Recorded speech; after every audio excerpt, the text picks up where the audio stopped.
یہ جس طریقے سے ہم وہ بات کرتے ہیں نا کسی بھی چیز کا، کسی بھی ایونٹ کا، کوئی بھی معاملہ ہو، اس کا بینیفیشری کون ہوتا ہے، تو ہم اکثر یہ بات کرتے ہیں، بلکہ آپ کے ساتھ مختلف ایشوز پہ ہم بات کرتے ہیں تو ہم یہ کہتے ہیں کہ جی ان کی سیاسی طور پر ان کو نقصان ہوا، عوام کے پاس کس منہ سے جائیں گے، کیونکہ ظاہر ہے بڑے سخت فیصلے کرنے پڑے. لیکن دوسری جانب اگر ہم نظر دوڑائیں تو یہاں پر تو یہ پس پردہ سارے ایک کے بعد ایک کیس نمٹتے جا رہے ہیں اور ایک کے بعد ایک شخصیت کی وطن واپسی ہو رہی ہے. واٹس یور ٹیک آن دس؟ آپ نے میرے خیال میں بڑا اہم موضوع چنا، اور یقیناً یہ بنیادی سوال ہے کہ جی بینیفیشری کون ہے، کہ عوام کو فائدہ ہو رہا ہے. یہ تبدیلی جو لائی گئی تھی اس لیے لائی گئی تھی کہ اس کا جو ہے مطلب ہے جو رویا پیٹا جاتا تھا کہ جی عوام کو مہنگائی کے گرداب سے نکالنا ہے، عوام کو جو ہے ریلیف دینی ہے، اس کام کے لیے ہے، ملک کو مضبوط بنانے کے لیے، جمہوریت کی خاطر ہے، جمہور کی خاطر ہے، یا اپنے چھوٹے چھوٹے مفادات کو پورا کرنے کے لیے. جن کو ہم چھوٹا مفاد کہہ رہے ہیں وہ ان کے لیے حساب صاحب بہت بڑے مفادات ہیں، بلکہ ان کی سیاست ہم دیکھتے ہیں، ہمارے جو بعض خاندان ہے جو موروثی سیاست ہے اس میں ان کی سیاست کا مطمع نظر یہی ہے کہ جن کے کاروباری انٹرسٹ بڑھ رہے ہوں اور اپنی سیاست کو ہمیشہ سے استعمال کرتے آئے ہیں اس کو استعمال کرنے کے لیے. آپ نے تو میرے خیال میں ڈیٹیل دے دی، میں دہرانا جو ہے بالکل بیکار سی بات ہوگی کہ جناب اگر سب سے پہلے نیشنل اسمبلی نے کوئی قانون سازی کی، نامکمل نیشنل اسمبلی نے، وہ یہ کی تھی کہ جناب احتساب قوانین کو تبدیل کر دو. اور کیوں کر دو کہ پرسن اسپیسیفک جو ہے اس میں ترمیمات لائی گئی، جس میں میرے خیال میں راجہ عامر عباس صاحب بہت اچھی طرح سے روشنی ڈالیں گے. ایک بات، پھر اس کے بعد دیکھیں کہ جس طرح سے یک کے بعد دیگرے ہر کیس جو ہے وہ کلیپس کر گیا، تو یا تو مطلب ہے سوالیہ نشان ہمارے جوڈیشل سسٹم پہ، انویسٹیگیشن پہ، پروسیکیوشن پہ یہ ہے کہ اگر یہ لوگ اتنے ہی معصوم، اتنے ہی بھولے بھالے بے گناہ تھے تو کیوں ان کو پھر جو ہے کیچڑ میں جو ہے کھینچا گیا. اور اگر نہیں تھے، جو کہ میرے خیال میں ایسا نہیں تھا کہ اگر کوئی یہ کہ جی اس ملک میں کرپشن نہیں ہوئی ہے اور کرپشن ہمیشہ اوپر سے نیچے آتی ہے، تو پھر یہ سوال پیدا ہوتا ہے کہ جناب پھر یہ لوگ کیسے چھوٹ گئے. تو ایک بہت بڑا سوالی نشان کھڑا ہو گیا ہے ہمارے لیے، پوری ہماری سیاست کے لیے، ہماری سیاست ہی نہیں ہمارے مطلب ہے جوڈیشل سسٹم کے لیے ایک سوال ہے. اور اس میں عوام کا جو اعتماد ہے وہ اداروں پہ سے اور زیادہ متزلزل ہوتا ہے، اور زیادہ اس کے اوپر کمزور ہوتا ہے. تو میرے خیال میں اس میں اب اس چیز کو دیکھنا یہ ہے کہ یہ سیاست جس طرح سے آگے بڑھا رہے ہیں اس کا الٹیمیٹ فائدہ کیا ہوگا. ایک پہلا راؤنڈ تو یقیناً انہوں نے اپنے فائدے اٹھا لیے، لیکن جب انتخابات میں جاتے ہیں تو کیا یہ اس کا فائدہ اٹھائیں گے؟ ہماری عوام اتنے باشعور ہو گئے ہیں اور وہ اس بار مینیپولیٹ نہیں ہوں گے، جو کہ ہمیشہ ہو جاتے ہیں، اکثر ہو جاتے ہیں. تو وہ اب کہتے ہیں نا کہ ان کو وہ کریں گے جو ہونا چاہیے.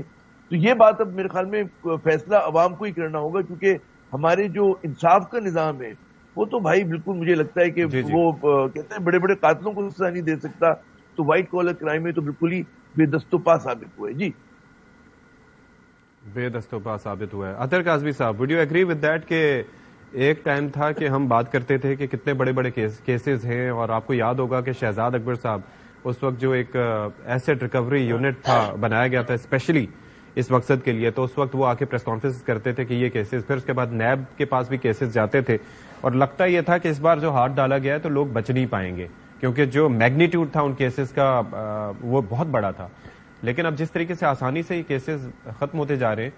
یہ واقعتاً ایسے ہی سیاسی بنیاد پہ کیسز تھے یا ان کو کمزور پروسیکیوشن کی وجہ سے ان کو بالکل کھڈے لائن لگا دیا گیا؟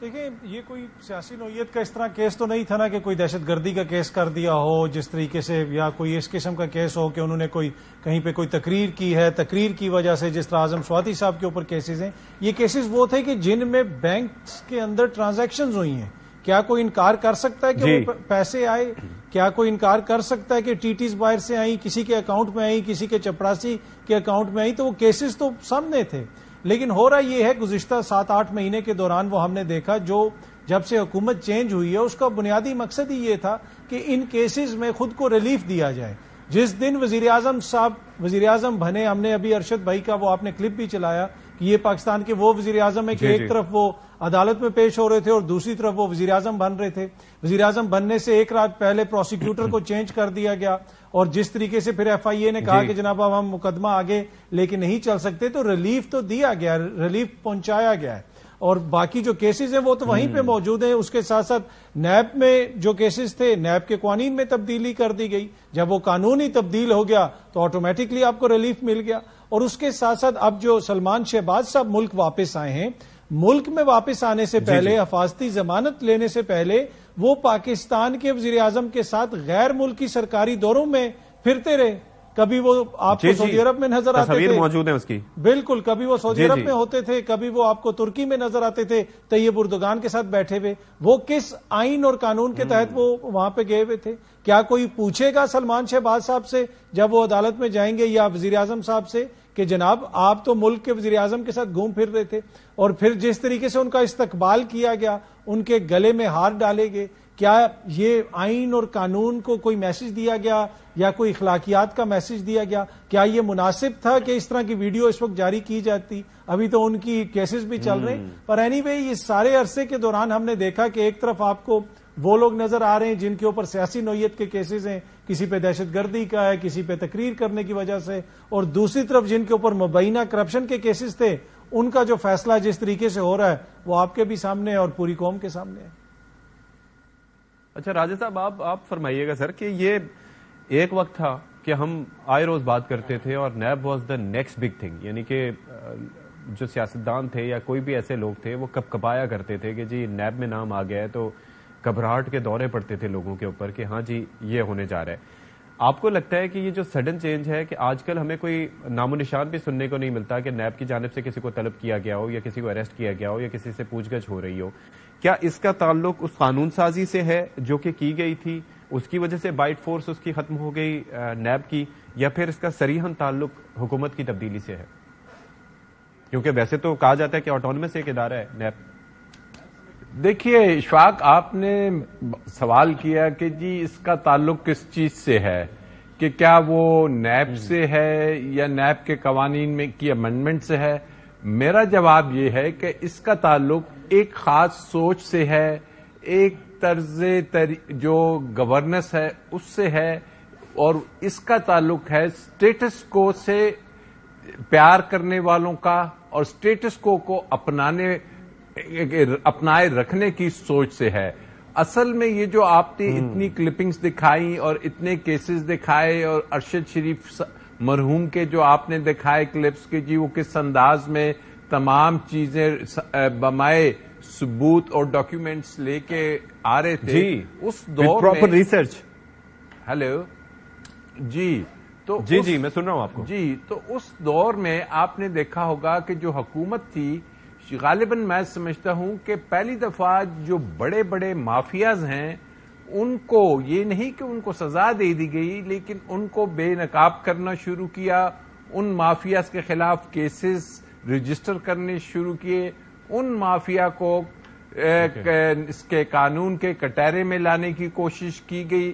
آلدو یہ جو کوششیں تھیں یہ ایسی کوششیں نہیں تھیں کہ جس میں آپ سمجھیں کہ جناب بالکل دوسری طرف تو گیو اپ ہو گیا تھا اور بڑی آسانی سے وہ اس کو کیپچر کر رہے تھے. یہ خان صاحب کی حکومت میں یہ کوششیں شروع ہوئی, مافیاز نے اپنی تائیں کوششیں شروع کی, اور ابھی ہم جب خان صاحب کی وہ بات سنتے ہیں کہ جی نیب تو غالباً میرے کنٹرول میں ہی نہیں تھا, کہ جو کہ وہ ادارہ تھا یا وہ ٹولز تھے کہ جس سے ہم نے کرپشن کے ناسور کو نکال کے باہر پھینکنا تھا. واٹ ہیپنڈ الٹیمیٹلی کہ یہ جو جنگ پوری ہوئی اور یہ جو رجیم چینج ہوا, وہ تو ابھی خان صاحب تو ابھی یہ حوالہ دے رہے ہیں کہ نیب تو ان کے کنٹرول میں تھا, جو جانے والے تھے جو جا چکے ہیں, اور ان کی مرضی ہوتی تھی کہ کس کو اندر رکھنا ہے کس کو باہر. بالکل, تو اب خان صاحب اب یہ کہہ رہے ہیں. ہاں بالکل یہی وجوہات ہیں کہ آلدو ایک طرف سے اتنی کوشش کی جاتی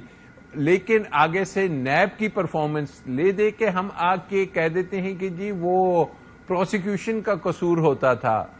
تو اشفاق وہ پروسیکیوشن کا قصور نہیں ہوتا تھا, وہ نیب میں بیٹھے ہوئے چیئرمین کا قصور ہوتا تھا کہ وہ کہاں سے انسٹرکشنز لیتا تھا اور کس انداز میں کیسز کو لے کے چلنا ہوتا تھا. اور الٹیمیٹلی ہم نے ایک چیز دیکھی کہ آلدو کہ سزائیں یا اس انداز میں ان کو ابھی تک نہیں ہوا مقدمے میں وہ جو سبسٹنس ہوتا ہے, لیکن ایک چیز عوام کے سامنے ابھر کے آ گئی کہ جناب اس ملک میں جو مافیاز ہیں ان کو بے نقاب کر دیا گیا, اور ہر شخص یہ جاننا شروع ہو گیا کہ جی جو اشرافیہ ہے, جو رولنگ ایلیٹ کلاس ہے, وہ کس انداز میں, چاہے اس میں پولیٹیشین ہوں, چاہے اس میں آپ کے بیوروکریٹس ہوں یا ادرز ہوں, تو وہ کس انداز میں لوٹنگ اینڈ پلنڈرنگ کر رہے ہیں. پھر کیا ہوتا ہے کہ جناب اب اس کو جو سٹیج 2 تھی کہ اب ان کو ہم نے کسی انداز میں لے کے چلنا ہے سزا کی طرف, کسی طریقے سے لے کے چلنا ہے کہ جناب ان کو ہم منطقی انجام تک کیسز کو پہنچائے. لیکن وہاں پہ انفارچونیٹلی ایشوز یہ ہوئے کہ ہمارا عدالتی نظام, ہمارا جو نیب کا محکمہ ہے یا ہماری FIA, اس میں جو اسٹرکچرل ایشوز ہیں کہ جس میں اس میں جو لوگ بیٹھے ہوئے ہیں ان کو فلٹر کرنا تھا, اس میں پولیٹیکل اپوائنٹیز کو نکالنا تھا, اس میں ان کے من پسند لوگ جو آ رہے تھے. غالباً عمران خان صاحب نیب کو ری اسٹرکچر بھی نہیں کر سکے اور نیب کو وہ